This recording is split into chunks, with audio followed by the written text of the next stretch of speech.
if we're going through our ProLine process, which we just redid it a lot in the past couple weeks, what part of it is not helpful? What part of it is helpful? How does this make you frustrated? How does this help your day? Like that's a constant question we're asking so that no one gets frustrated for these little tiny things.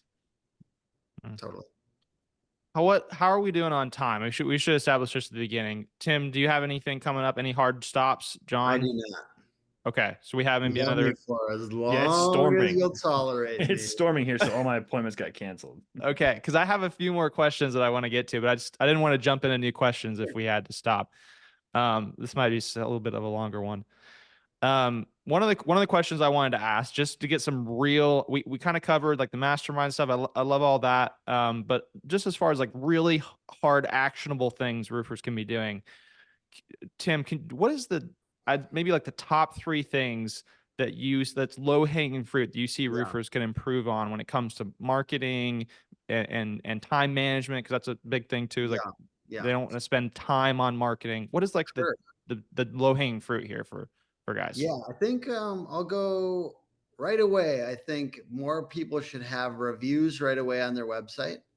And I call the way we do it testimonials, which a 5-star review, where it was left, and then the testimonial, and then a picture of the person, ideally smiling, the homeowner. Testimonials. I think that you should have them as high on the page as the design will allow. And if you don't have them now, I would strongly recommend this being one of your main things, because people can't trust what we say about ourselves. And everything you do in marketing, like, will be better this year if you push those reviews, push video testimonials, and get the things that people are saying in your reviews onto your website, like verbatim, like even in headlines. If they're saying, hey, this company is like, if you're looking through your reviews and you see prompt 3 times, how can we build that into a headline? How can we take a little snippet that says like, I was surprised how prompt Peach State Roofing was at every step of the process, or something like that. Like, right. Can you take a quote that's like, oh, like we had one on ours built in here. On ours, it said like, they're removing the trauma. We've been traumatized by working with marketing agencies in the past. They were removing the trauma. I want to use that on everything. Yeah. That makes me feel so good. Like, so whatever makes, like, it's consistent. People are saying things like that a lot. And then something that's kind of like cuts through the bullshit.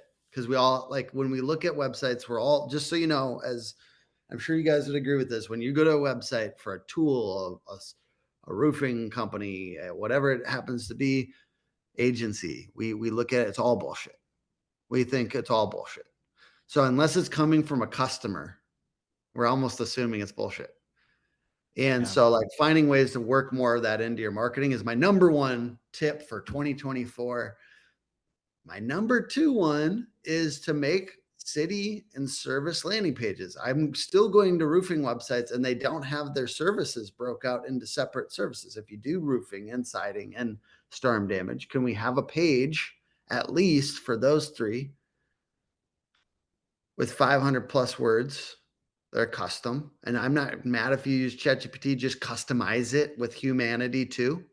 Like, make sure you're modifying stuff so it's not looking, because the problem with just using pure ChatGPT with no, like, either feed it custom information about your differentiating features and stuff like that. We're going to talk a little bit more about ChatGPT too, but you want to feed it custom information so that it's spitting out custom information. If you just say, hey, I'm a roofing company, can you just give me a page on storm damage? Then it's going to have similar, to the point of like almost like copy and paste, as your competitors and with other people that are using ChatGPT. So it's really the copy and paste on just too similar piece that's going to be bad about it. There's nothing wrong with it if you fed in a bunch of information about your company and say, write me a service page on storm damage. Great. So that there is some custom work that has to be done on stuff. And then you were talking about Jasper, and I think tools like that, utilizing additional SEO tools on top of what you're doing with ChatGPT, I think is good, because then it talks to you about like keyword density and stuff like that. But the tip here, sorry, I'm getting off track a little bit. The tip here is service pages, please have them with 500 plus words. Make sure it's customized. Even if you're using AI, customize it, make it human a little bit. And then location landing pages if you don't have them. So like, this is me trying to like prep people that might be hook clients in the future, because like we've had a better time with people that did these, even if they did them poorly. Some of them, they copied and pasted the same content over and over again. At least it was out there. Don't do that. But and just change the city name. Don't do that. We have ChatGPT now. At least do that. At least do that.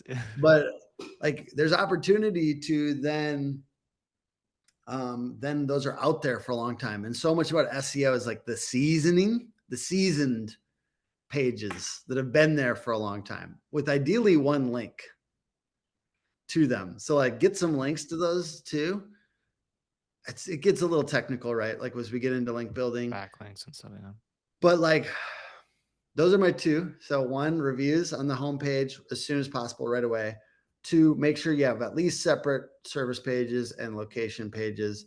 And then 3, let's bop into ChatGPT a little bit more. Like, get your repetitive marketing tasks into you can make custom GPTs.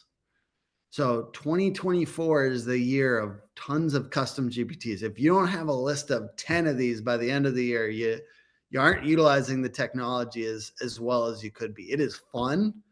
I'm going to have AJ, if you don't mind, putting I have 3 in here that I'm sharing with you guys. Yeah. We can put them in the description. Yeah. So I'll give you an example of one quick, and then I'll give you these 3 we'll give you these 3 in the description. But one example is like, let's say if you had a employee manual, or let's say Owens Corning, like detail PDF or something like that. Let's say you're an Owens Corning contractor, right? I'm partnered with Atlas now. So an Atlas contractor or whatever, right? And they had a PDF about all their specs and like how to install or something like that.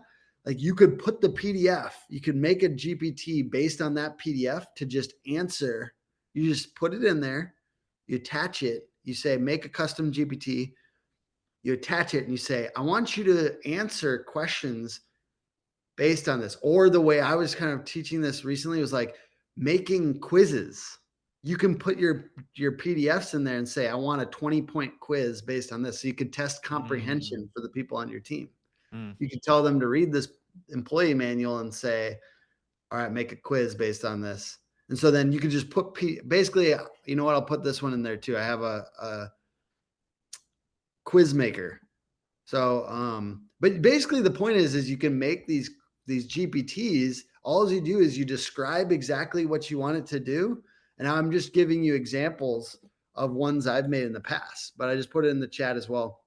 This one will just turn any quiz or any PDF into a quiz for your team to test comprehension. This is just examples, right? Like, people, like, I'll teach on this and then people will be like, give me that link to the quiz maker. It's like, you could make this in like literally 5 minutes. So it's more about like this idea of you making your own GPTs, because they get really fun. Because then like, try it now, so that in like 3 months, you like have an idea based on what's possible. Because now the technology is advancing so quick, we just have to test it as soon as possible so that we get ideas then based on what we know is possible by the technology. And I think it is happening so quick. But this GPT thing is what's now.